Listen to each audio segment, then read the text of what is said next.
Paper 4, this one is from October, November 2017. It's an extended paper. This one is your longer paper. It's 2 hours and 30 minutes. And the questions are longer. They consist of more parts. And sometimes your longer topics go in here, but don't count in it because generally all your topics are in both of your papers.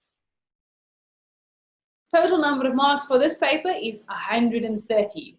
So it is no joke. Starting out with question 1. Alex has $20 and Bobby has $25. Write down the ratio, Alex's money to Bobby's money, in its simplest form.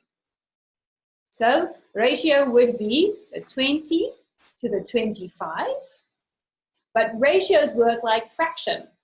If you can take out common factors, then you can simplify them. Both 20 and 25 are divisible by 5. So we can take out that 5.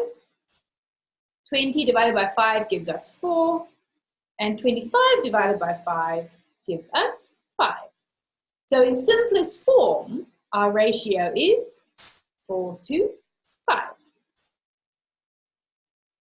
So Alex and Bobby each spend 1/5 of their money. Find the ratio of Alex's remaining money to Bobby's remaining money in its simplest form. Now remember how we simplified our ratio by dividing by the same amount. Well, multiplying by a fraction is exactly the same thing. So when we're simplifying our ratio and we're taking 1/5 out of both sides, the ratio is going to stay exactly the same, 4 to 5. If you want to see it, they each spend 1/5. So they've got remaining 4/5. So Alex remaining would be 4/5 times 20, which equals 60. Bobby's remaining would be 4/5 times 25, which would give us 20. So 16 to 20 is our ratio. In simplest form, both divisible by 4, 4 to 5. So you could either use the understanding of ratios, or you can go longhand. So part 3, see how we're continuing on with one question. Alex and Bobby again. Alex and Bobby then each spend $4. So after they spend 1/5, now they are spending $4. Find the new ratio, Alex's remaining money to Bobby's remaining money in its simplest form. So Alex, after spending 1/5, he had 16. So 16, now he spends 4, gives us 12 left. Bobby spent 1/5 and was left with 20. Spending 4 gave him 16.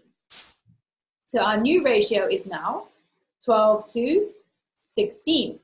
Same story. Ratios are like fractions. So if we have a common factor between 12 and 16, we can simplify our ratio. Common factor of 12 and 16, the HCF is 4. 12 divided by 4 gives us 3. 16 divided by 4 gives us 4. So now our ratio is slightly different. Our ratio is now 3 to 4. And we move on to part B. So just going back, we have a question as to why is it 4/5 times 20 and 4/5 times 25. So remember they're spending 1/5 of their money. So in total their money is 5/5, all of the money. Minus the spend of 1/5 gives us 5 minus 1 is 4 out of 5. So this is the start, this is the spend, this is the remaining. And our question is dealing with that remaining money. So what is remaining is 4/5 because I've spent the 1/5. So we could do 20 times 1/5 and then we could subtract that from the 20. But it's slightly more efficient to say, well, we've got 4/5 that is remaining. So 4/5 remaining is the 16.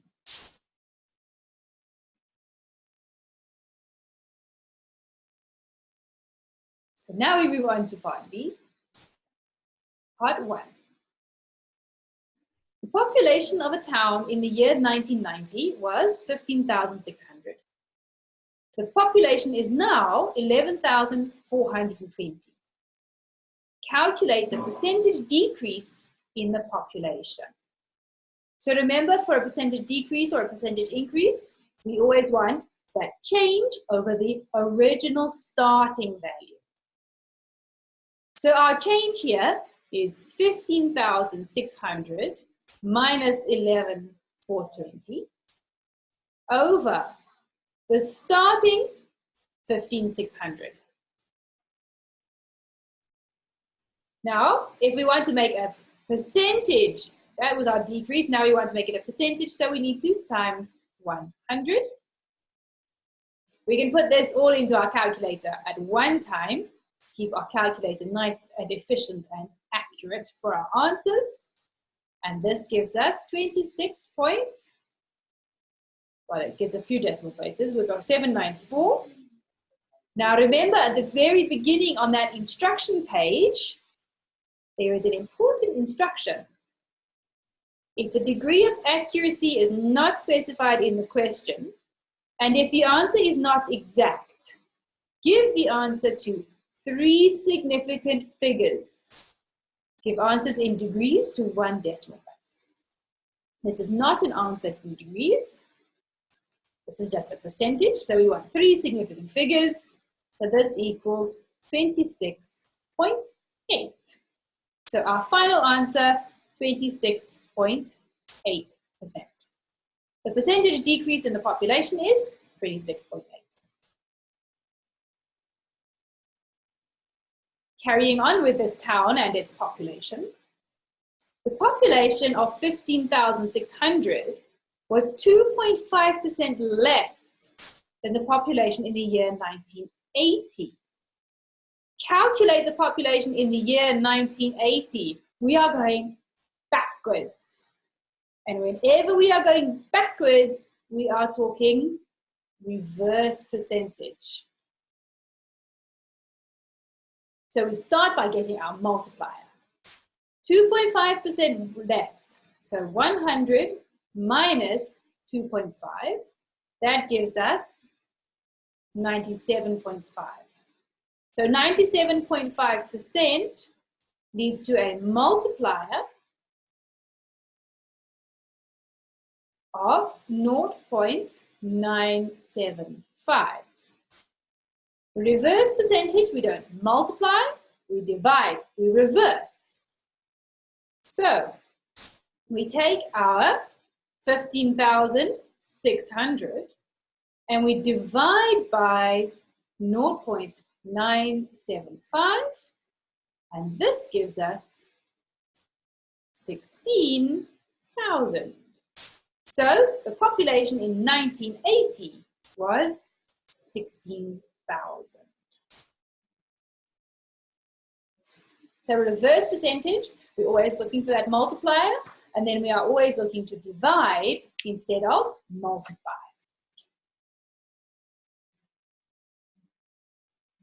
Question 1 continues to the next page. But now we move to something different. C tells us Chris invests $200 at a rate of X% per year, simple interest. Always worth highlighting these sorts of things so that you keep your brain on track. At the end of 15 years, the total interest received is $48. Find the value of X. So we know the value of the interest, so we need to build up an equation. So how would we calculate that interest? Well, we would have said that $200 times X%, so X over 100, okay? And for interest, it's simple, so it's simply times 15, because we would be doing this 15 times. However, we know the answer to this is 48. So now we have an equation that we can solve. So if we clear our fraction, This is all multiplied together. So we would multiply both sides by 100. So on the left, we would still have our hundreds cancelling out. We would have 200 times 15 inside, which would give us 3,000 x's equals 4800.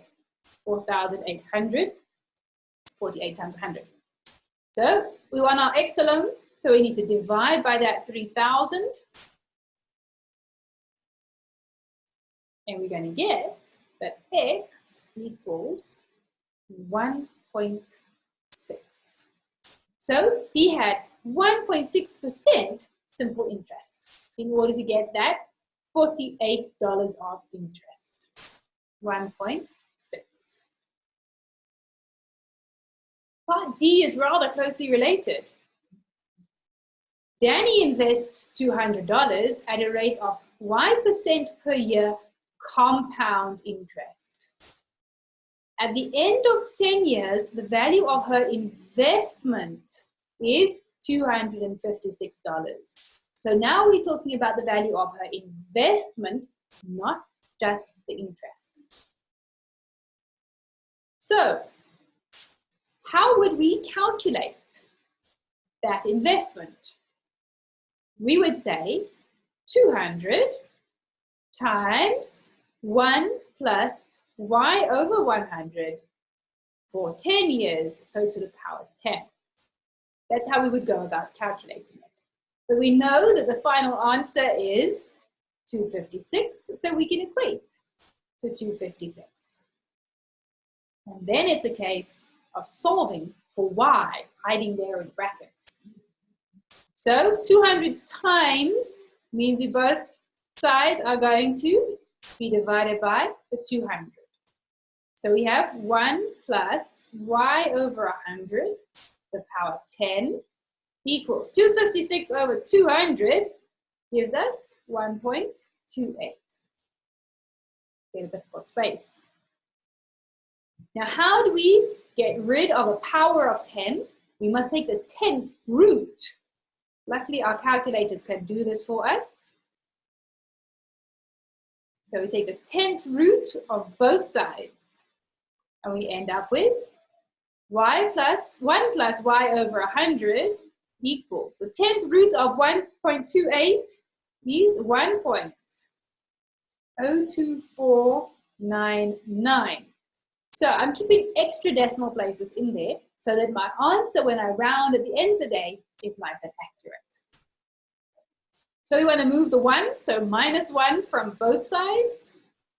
Y over 100 equals 0.02499 times both sides by 100. Clear that fraction. Y equals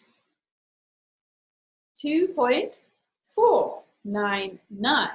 Then we read our question and we double check.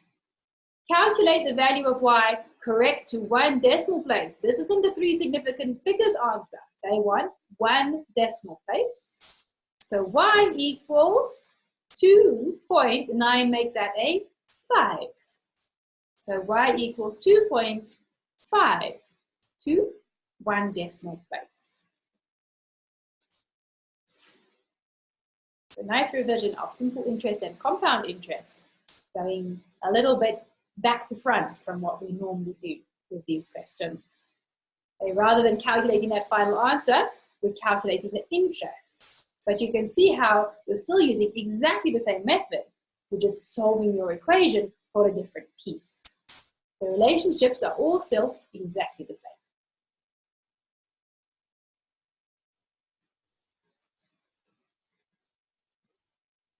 Question 2 takes us to quite a different topic. We have a beautiful diagram here. Let's see what they say. They do tell us it's not to scale. Their diagrams tend to not be to scale, unless it's for something like our constructions. So in this case, not to scale, and we have a sphere of radius r is inside a closed cylinder, so it's got top and bottom, of radius r and height 2r. they do let us know that the volume V of a sphere with radius R is V equals 4 over 3 pi R cubed.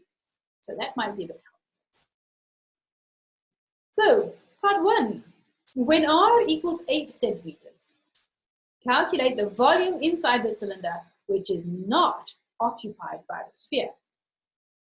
So, all these other bits outside the sphere. So we would need then the volume of the cylinder minus the volume of the sphere.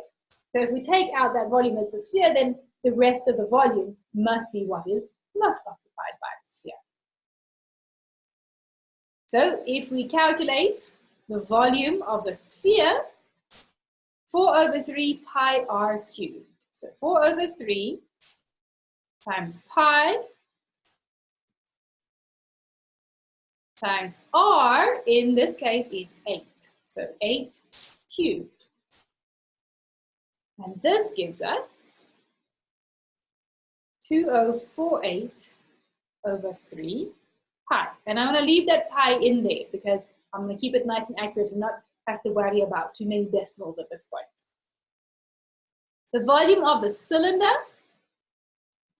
remember a volume, we want a surface area times a third dimension.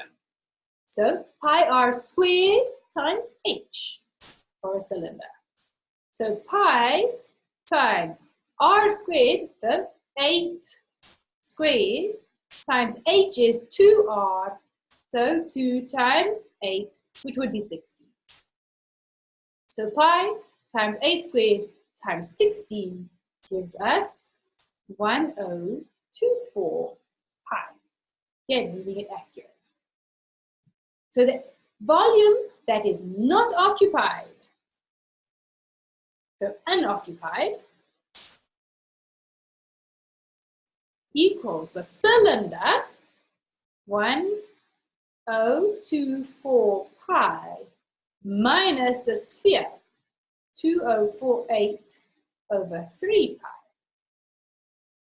And if we plug this into our calculator, we get 1072.3. And we think nicely, there was no instructions about rounding here. So we want 3 significant figures. So this equals to 3 significant figures, 1070. So our final answer, 1070 centimeters cubed. Part 2 is related to the same diagram. Find R when the volume inside the cylinder, not occupied by the sphere, is 36 centimeters cubed. So it's rather similar to part 1. It's also not occupied volume. But now we're not told R. We're told that final answer. So again, we've got to build our equation and we've got to work then to calculate the value of R. So, volume not occupied would be volume of cylinder minus volume of sphere. So we would have pi r squared times 2r. There's our cylinder. Minus our sphere, 4 over 3 pi r cubed. We don't know what r is, but we do know the answer to this is 36. So now we can go ahead and solve because we only have one unknown here, this r. So this here becomes 2 pi r cubed minus 4 over 3 pi r cubed equals 36. So 2 pi r cubed minus 4 over 3 pi r cubed. 2 pi minus 4 over 3 pi leaves us with 2/3 pi r cubed, and it still equals 36. Don't forget the other side of your equation. So we can divide through by the 2/3, and we end up with pi r cubed equals 36 divided by 2/3 is 54. Now we're going to need to divide by the pi as well. So r cubed equals 54 over pi. Again, leaving the pi in because it keeps that accuracy through my working. How do we get rid of a cube? We need a cube root. So our square root sign again, but with a 3 hiding in it this time. Cube root of both sides. And r equals the 3 significant figures, 2.58. So our final answer is 2.58. So we have 2.58 centimeters is the radius when an unoccupied volume is 36 centimeters squared. A centimeters cubed even, volume is always in cubic units.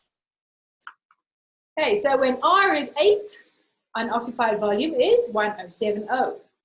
When r is 2.58, unoccupied volume is 36. We're going to stop there for now because the next part moves on to a whole different situation, and then we have a few questions on that. So we will continue with that in our next paper 4 lesson.